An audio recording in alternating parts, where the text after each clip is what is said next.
Hi, I'm Blythe Stevens. I'm an MFA Bliss Catalyst and founder of A Blythe Coach, where I coach multi-passionate creatives to dance through their difficulties and take leaps of faith. And as I am a coach and a teaching artist, I'm a huge nerd, and I'm always interested in learning and growth and being a lifelong learner myself.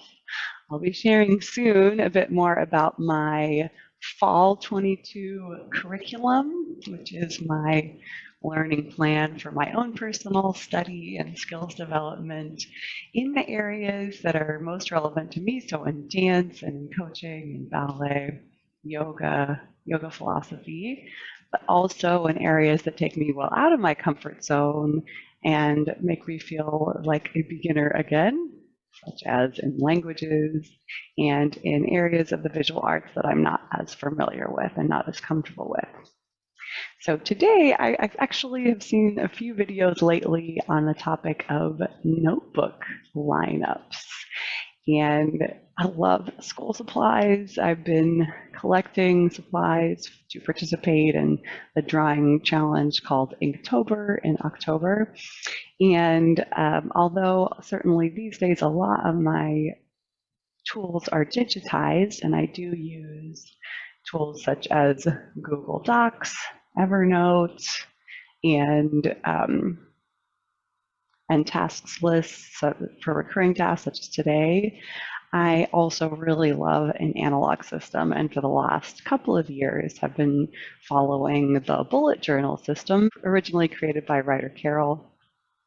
And I always have a bunch of notebooks and analog note-taking systems in place. So I thought I'd show you what I've been doing and then what the plan is going forward as perhaps a point of inspiration, a jumping off point for creating your own organizational system for creativity this season.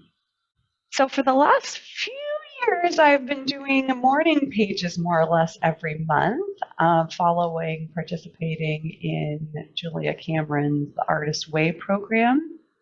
And so that is 3 longhand pages written every morning or each day as early as possible.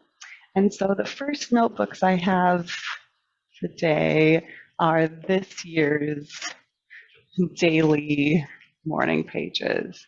So I usually just use like a really standard school notebook. These are college block A4 lined pads, which I bought in bulk. And then I've also, since part of my minimalization project and digitization project recently has been working through all of my paper, including assignments from graduate school. I had a lot of paper that I have scanned or otherwise processed that was printed only on one side. So my morning pages have also moved onto those one side printed pages so I can finish using those up on the second side through my longhand writing, and then I'll be either sort of scanning and processing those and recycling them. Some people burn their morning pages. Mine is sort of a mix of like really free processing that's not going to be of value to anyone in the future, and also some ideas and things that I end up wanting to bring into articles that I write, videos that I shoot, ideas for programs and challenges and offerings. And so some of that I need to sort of cull and collect into my other systems so that I don't forget. And some of it is actually sort of a longhand journal. So I do also do some longer hand reflection in my bullet journal as well as the bulleted points. So most important things get captured there, but a lot of it comes out first in the morning pages when I'm sort of dumping my whole brain onto the paper. I also use this cute little guy on a daily basis. I had started a few years ago using field notes books as a journal. It's a lot less intimidating to have a small notebook, and I also found that as far as actually picking it up at different points throughout the day. I'm much more likely to do that when it's a tiny little book that I can have by my side at all times, either in a pocket or a backpack. And so a couple of years ago, my girlfriend got me this nice little leather case. So my little Moleskine Cahier looks really classy in there and also really durable against the elements. And every day I'll record sort of the most important tasks, the most important things to remember, and notes in that. So that's sort of like the daily part of my bullet journal system that I will really have with me at all times. I'll capture little bits of poetry, ideas, sketches even, as well as sort of ongoing tasks in this little guy. So that will continue to be a part of the system, of course. Then for the last, I think also a couple of years, when did we start this one? Maybe it's been 3 years. Oh yeah, it looks like we started in actually 2021. On this notebook, my friend Kira gave me this notebook. It says, "Let's travel the world." And this is my teaching notes book. So I've kind of kept that separate recently. So whether they're classes I'm teaching at Tonsraum in the studio or classes I'm teaching online from home or from the studio, or sample classes and choreography and sort of technique notes, and also keeping track of sort of who was there and what we covered. So that's my ongoing notes for all of the classes that I am teaching, ballet and yoga and things like that. And I'm excited. We're actually nearly to the end of that. I think we'll make it through possibly to the end of 2022 in this guy, but then that's going to be full. Which brings us to this year's bullet journal, which has gotten quite thick already. It's almost full, actually. I say this year's, but really it's going to be quarters 1 through 3 for 2022, and then we're going to run out of space. This bullet journal has my intentions and projects and quests for the year, future planning. So I do keep a future log with important dates and events for each month, as well as monthly logs that will have sort of a list of all the dates for the month and important things to remember, weekly spreads, and then also special collections for some of my special points of focus. I have more information on how my bullet journaling system has evolved. But for example, I'll have my index, we got the future log, and then I've got my focus for this year and how that sort of plays out in terms of the actual projects and goals that I'm working on.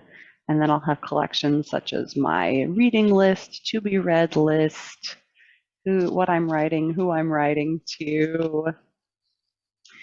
Yoga and meditation are always an important focus, what I'm creating. So things like YouTube videos that I'm creating, music that I'm creating or listen to, the podcasts, arts and crafts, cooking and food, poetry, personal finance, lots of special projects. And then we get into the monthly and then the weekly spreads. And that's going to take us all the way through. We're getting up here to the end of September. I have some notes on what my curriculum looks like this fall, like I said, which I'll be sharing with you soon. And yeah, some favorite quotes I will capture here, rituals as they develop. I've got some information about moon cycles and astrology and magic, tarot. So yeah, all of that sort of the most important highlights and reflections wind up in my bullet journal. And then I recently found a couple of old notebooks from college and actually grad school, I think, that are only about half full. So I've got some nice scratch pads here available. What I found is that it really helps me to have spaces and notebooks of different sizes. So if I've got a small idea, something I need to jot down really quick, I'll grab my little daily notebook or a post-it note even and just capture that little nugget that way. If I'm brainstorming something a little bit bigger or something sort of medium size, we could say, I could take a notebook of this size, which is about an A5, which is also the size of bullet journal that I'm using right now. If I need something a little bit bigger, then we move to the A4 size.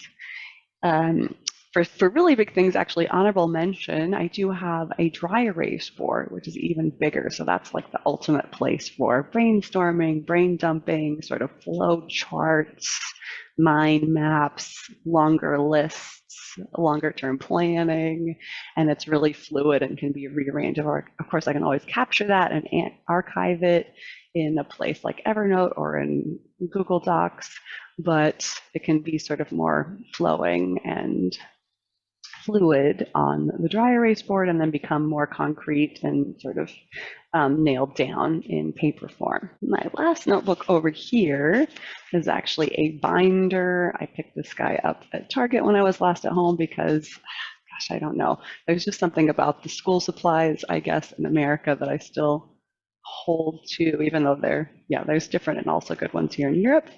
And so this is actually the home for the ongoing design and refinement of my signature program.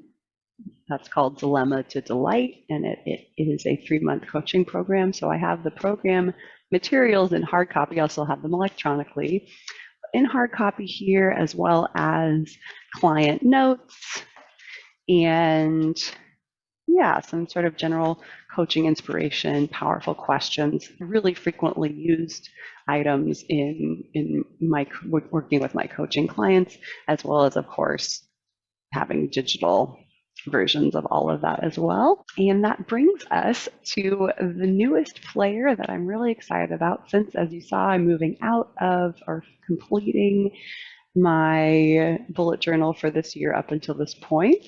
I had to get a new one. I've decided to move into, it's a little bit narrower about it. It's supposedly an A5, but it's a little bit narrower than an A5 Moleskine Cahier. Inside of this was my big splurge this fall for school supplies, inside of this leather sort of traveler's notebook style pouch. That was made by a German company, a little bit away from here, but sort of regionally. So slip that out. I'll have a pen with me at all times. And inside of there, I'll have my bullet journal. I've already started up some fun pages, including my October monthly spread. I've got started here my October. Because the pages are a little bit more narrow, I've sort of rearranged how the monthly spread will look like. It's on more pages, so I've got plenty of room for reflecting and capturing highlights. And then we move into the weekly spreads and beyond. Perhaps I'll also be migrating my teaching class, yoga, dance notes in here, things like that. But for the time being, it's really just the big picture appointments, birthdays, holidays, projects, sort of milestones, and things like that. Of course, still continuing to capture specific collections as we go along. I've got a few things for November and December on the docket. And then in here, I also have a little folder that I created myself to fit in there for stashing mostly stickers, but stickers and little notes. I've got some different kinds of paper here. If I want to sketch, I'll use them for my bullet notebook. I've got some sort of craft brown paper, some black paper, some white paper for sketching, some Post-its and page markers, and things sort of at the ready and handy to put into my bullet journal as I go along through the month to mark pages and things like that. So I'm really excited. It's not such a huge earth-shattering difference in terms of the system. That'll be pretty similar, but definitely an upgrade in terms of sort of the look and the feel of my personal effects. And of course, the notebook is really important. It's something I'm using on a daily basis. It can be really quite simple and minimal, but then also it's going to need to serve me over the long term, through the year and years and through the project. So I'll let you know how that goes, but I'm very excited about this new player. And if you like to nerd out on stationery as well, maybe you enjoy this little peek into my current notebook lineup and how that's sort of shifting and changing as we go forward. So yeah, thanks for joining me for this nerdy little voyage through all of my analog note-taking notebooks, bullet journal, and things like that for now. The fall is a really fun time, I think, to think about establishing all the resources that we have and that we need around us to dream and to plan, and then also to sort of wrap up our projects and goals for the year, as well as think ahead to the year yet to come, and what will we be continuing, what will we be discontinuing, what do we want to take up that's fresh and new. And certainly keeping good notes, journaling, and reflecting helps us to be really present to what those priorities and goals and thoughts are so we can move powerfully forward. I will see you again next time. If you want to come hang out with me on Instagram at AbeLifeCoach, until then, sometimes I drop some little nuggets from my personal practice of note taking in there, as well as my usual dancing and yoga and coaching content. See you there.